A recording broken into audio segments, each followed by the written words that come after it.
Hi, my name is Alexis Echano, and I am a rising first year at the University of Virginia, hoping to study computer science and business, and a recent graduate of Thomas Jefferson High School for Science and Technology. And as part of CC2T's Girls Inspired by STEM video series,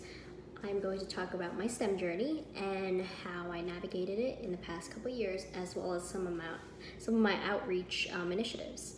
So I think my journey in STEM really began in elementary school, and that is when we started doing more hands-on science and engineering, and we got to do experiments, and I was introduced to my very first programming language called Scratch. And I knew it was for me. And throughout middle school, I did robotics team, I bought a bunch of programming books, I tried to learn every single thing there was on Code Academy. I begged my mom and dad for a laptop so I could just make mini tic-tac-toe games or, I don't know, role-playing games, just with my programming language that I learned on my own. And so entering high school, I was introduced to a whole plethora of different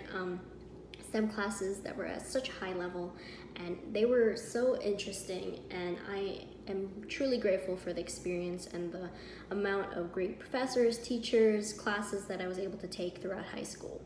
But there was an issue that I saw for myself, that there was such a huge disparity and achievement gap, not only between guys and girls, which is obviously unfortunately present in STEM, but also between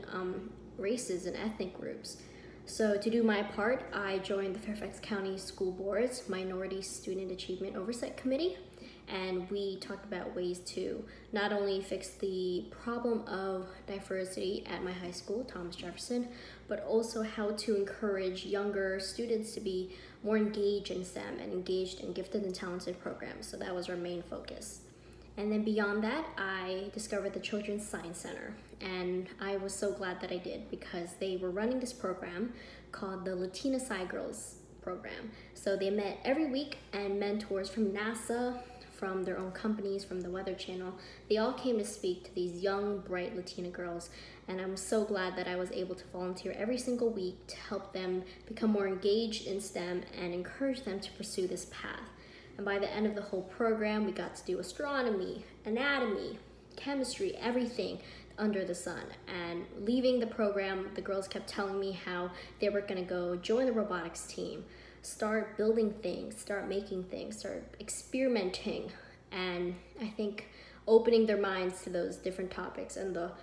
never-ending opportunities that STEM provides is just a gift in itself. So I just want to thank CC2T for giving me this experience, and